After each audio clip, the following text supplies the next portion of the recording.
নমস্কার, Ramakrishna TV YouTube চ্যানেলের পক্ষ থেকে সকল মা, বাবা, দাদু, দিদা, ঠাকুমা, ঠাকুর দাদা, দাদা, দিদি, ছোট ছোট ভাই বোনদের জানাই অনেক অনেক ভালোবাসা, প্রীতি ও আন্তরিক শুভেচ্ছা।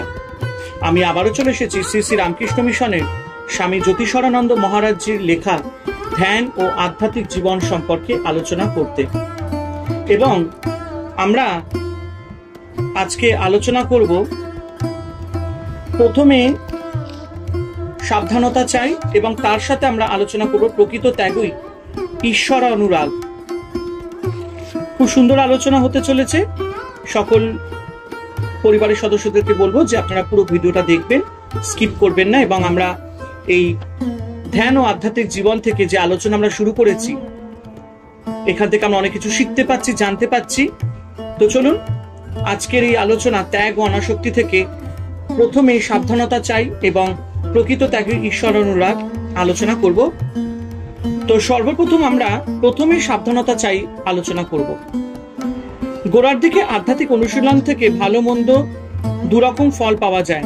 বাগানে সুষ্ঠুভাবে জল সেচন করলে তুমি যেমন সুন্দর সুরভিযুক্ত গোলাপ পাবে, তেমনি একই সঙ্গে প্রচুর আগাছাও জন্মাবে।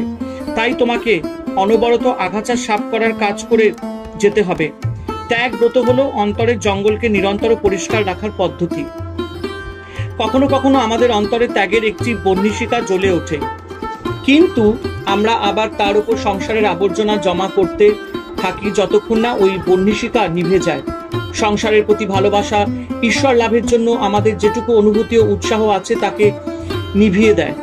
ত্যাগ ও অনাসক্তির এই বহ্নিকে সর্বদা জ্বালিয়ে রাখতে হবে, কারণ দেহ মনের নানা মন্দ সংসর্গ এবং আমাদের অশুদ্ধ মনের সব বহির্মুখী প্রবণতাগুলির দ্বারা ওই অগ্নি স্তিমিত হয়ে যাবার সব রকম সম্ভাবনা রয়েছে।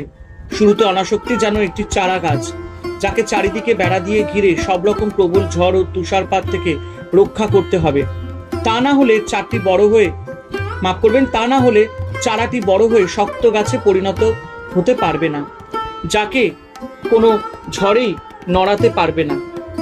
যখন আমরা সব ব্যক্তিগত সম্পর্ক, প্রতিক্রিয়া ও আসক্তি থেকে মুক্ত হব, তখন আমরা আমাদের মধ্যে ত্যাগের বিশাল বহ্নি জ্বালাতে সমর্থ হব এবং সংসার থেকে মুক্ত হব।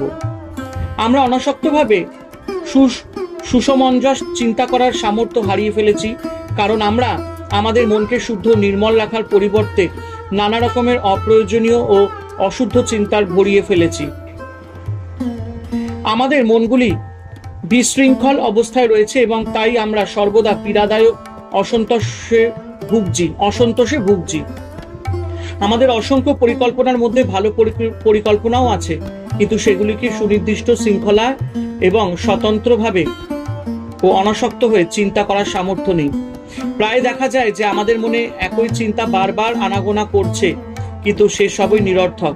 যদি তুমি মনকে সংযত করতে চাও, তোমাকে পরপর কতগুলি নিয়ম শৃঙ্খলা পালন করে চলতে হবে। প্রথমে তোমার আধ্যাত্মিক উপাসনার সময় নির্দিষ্ট করো এবং যথাসম্ভব নিভৃত জীবনযাপন করো। বিনা বিচারে অন্যের সঙ্গে মিশবে না। তোমার মনে অসংখ্য ভিন্ন ভিন্ন ধরনের চিন্তা প্রবাহ উঠছে, তারা পরস্পরকে প্রশমিত করে দিচ্ছে। এদের থেকে নিজেকে মুক্ত করো, অন্যথায় তুমি কখনোই মনের সুসামঞ্জস্য ও অনাসক্ত অবস্থা বজায় রাখতে পারবে না। আধ্যাত্মিক উন্নতি করতে হলে যথার্থ অনাসক্তি সবিশেষ প্রয়োজন। বিষয়গুলি যেমন আছে তেমনই অবস্থায় তাদের সামনাসামনি হতে হবে। আমার যেমনটি চাই সেই রকম অবস্থায় নয়। এবার আমরা আলোচনা করব প্রকৃত ত্যাগই ঈশ্বর অনুরাগ। খুব সুন্দরভাবে আমাদের কাছে মহারাজজি এই প্রকৃত ত্যাগই ঈশ্বর অনুরাগ সম্পর্কে আলোচনা করেছেন। অধ্যাত্ম জীবনে ত্যাগ ও অনাসক্তিকে অবশ্যই ঈশ্বর প্রীতির সঙ্গে হাতে হাত মিলিয়ে চলতে হবে। পরেরটির তীব্রতা বৃদ্ধি